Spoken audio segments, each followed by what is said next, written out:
Welcome to my channel. I'm Robin Clevett and I want to talk to you about plasterboard and plasterboarding, how to measure, the type of tools we use, and I'll show you a few little tricks and tips as we go along. So the first thing we have to do is measure how many sheets of plasterboard we're going to need. Now, generally speaking, plasterboard comes in several sizes, but the main sizes used on site are either the small boards, which are 1.8 by 0.9, the standard board, which is like 2.4 by 1.2, and I use a 2.7 by 1.2 because I get a much better yield out of the boards.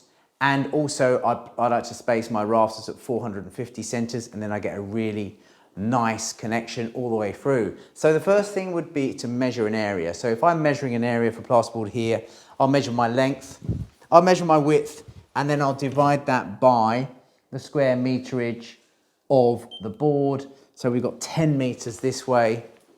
I've rounded up to 10 meters. It was just under, by the overall width this way.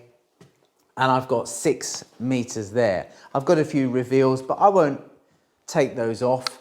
I've got 60 square meters, which will do this area here, including in that room over there. So what I do then is these boards, if I multiply the length by the width, they're 3.24 meters. So I divide 3.24 into 60, and that'll give me roughly 18 sheets. I'd probably round that up to 20 sheets, say, and that will give me enough for if someone damages one, it breaks or whatever. I don't want to be driving back down the road or calling up for more deliveries, because it's just a waste of my time. And it costs a lot more like that in the long run. Secondly, storage. Keep it dry. If you're going to put it on the floor, make sure the floor is not damp. We've got a dehumidifier in here to dry out the screed that had been put in, so we know the moisture is not going to get into the boards. When the moisture gets into the boards, it can just bend and break, and it's all a bit nasty inside. So we stack them on bearers, keep them off the ground, as upright as we can get them against load-bearing walls. If we're loading out on a timber floor, for example, we'll only put a certain amount, especially in the middle of a suspended timber floor. You've got to allow for the weight. These are over 30 kilos each, these boards. 10 of these boards is well over 1/3 of a ton. So you need to think about stacking, loading out. If I come on site sometimes and I've gone on sites and I see so many, whole pack of plasterboard on the middle of the floor and they've got no acros underneath to support it. That is absolutely madness. So be careful of that. So let's talk a little bit about some of the tools we're going to use. This is one of those trades that you don't need a massive amount of tools. So ignore what you see in front of me. That's a bit contradictory, but you really don't need a lot of tools. Indeed, when I first started my career in the 80s, we used to use nails to attach plasterboards to structures. We used to tack it up, and that's where the term tackers come from. And indeed, there's still guys that call themselves tackers, but they generally screw everything up. So we need a knife. That is the main job for cutting plasterboard. We also use a jab saw or a pad saw for making cuts and that sort of stuff. And every now and then we'll use an old hand saw just to make a cut, to join another cut up. So this is a drill, for example. This is a drywall screwdriver. This is by Wurth. It's a super gun. It's got an amazing battery, and basically it's super lightweight and fast. The idea of a drywall gun is when you've got the screw on the end, they've got an adjustable nose which sets the depth so it doesn't pull all the way through. This is another Makita that I've got, equally a good gun. They work fantastically. They're lightweight. They always clip on the belts, and away you go. This tool here is probably one of my favorites. This is just for taking the socket boxes out. So behind me, you'll see we've got socket boxes. The idea is we leave them proud of the stud work. We hang the plasterboard or the drywall over the top. We let it lay against. We've got some reference to where the sockets are. Excuse me. We mark on the floor, measure up, we push the nose in, and away it goes. We also use a straight edge. This is a nice aluminium straight edge with a lovely thin edge. So therefore, when we're cutting with a knife, we can keep the knife at 90 degrees, nice and straight. You don't have to score far, just through the paper. then you snap it. If, for example, you use a spirit level and the knife is on an angle, sometimes when you snap it, it doesn't snap clean, it snaps backwards like that. So that's why I like this aluminium straight edge as well. We also use a plasterboard square here for just doing the quick cross cuts, bang, knock that off, and a framing square for marking other bits and pieces out. So they're the main tools. I use a spirit level, so when I'm putting up plasterboard, I'll level the sheets as well, get the first couple level, then everything works well away from that as well. Use the plasterboard edges to your favour against doorways, against corners. It just makes a much nicer job. You can use a rasp when you make a cut to clean the edge up. It's advisable to keep a mask on for this, especially if you're breathing all this dust in. You just don't want to do that. And a vacuum cleaner to clean up as you go. These are really handy to keep your different sizes of screws. So this is a collated gun. This is a collated drywall gun. You can use it collated or you can use it uncollated. This is a particularly nice gun. Collated simply means the screws are on a strip like this. It's an auto feed. I can run it on automatic and just keep pushing and it will drill. It's really lovely and quick. Or you're going to use them loose. Now these are loose screws. This particular type is a fine thread. You can see that's a really fine thread on there. And what they're generally used for is metal partitioning, metal studs, or where you've got like a metal suspended ceiling. And then we've got a coarse screw. So this is a coarse screw, and these are generally used for timber. Now you can use the fine for timber or the coarse, but I prefer using the coarse for timber where possible. And that's basically all of the tools. We've also got some handy little bits and pieces like this. So where you're going to go up against the wall, you can put this underneath and you can raise the board up without breaking the board, and it holds it there, and then you can release it off and slide it out the way. So that's a really nice tool as well for doing this job.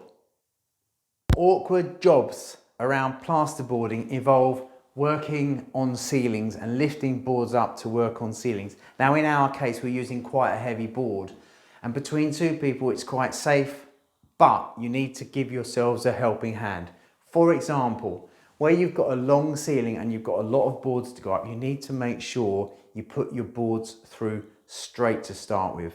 If you don't, you add the next board, it starts running out, and you end up with all kinds of problems and gaps. So in here, for example, we may put a whole sheet through the middle, straight all the way through, and plasterboard either way to cut those ones in to fit to the slopes. We also use what we call a T. So we save some of our old roof batten on site and we make some T's. I'll show you what these are, and I'll basically show you what they do.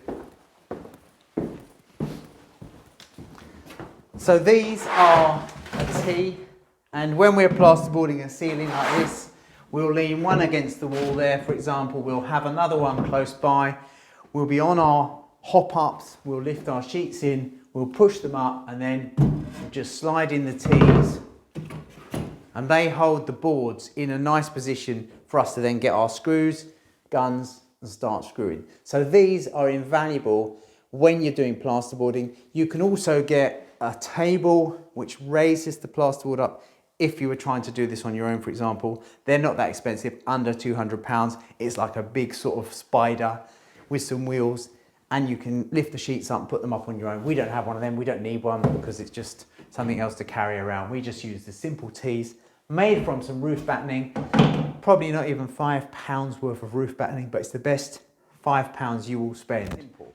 Now, getting rid of plasterboard, getting rid of waste plasterboard is a big issue. You cannot mix it with waste in a normal skip. You can't burn it. You've got to deal with it separately. It's got a lot of sulfate in it, and when that goes into the ground or landfill, it creates all kinds of problems. So you have to recycle it. So British Gypsum, for example, will recycle your plasterboard.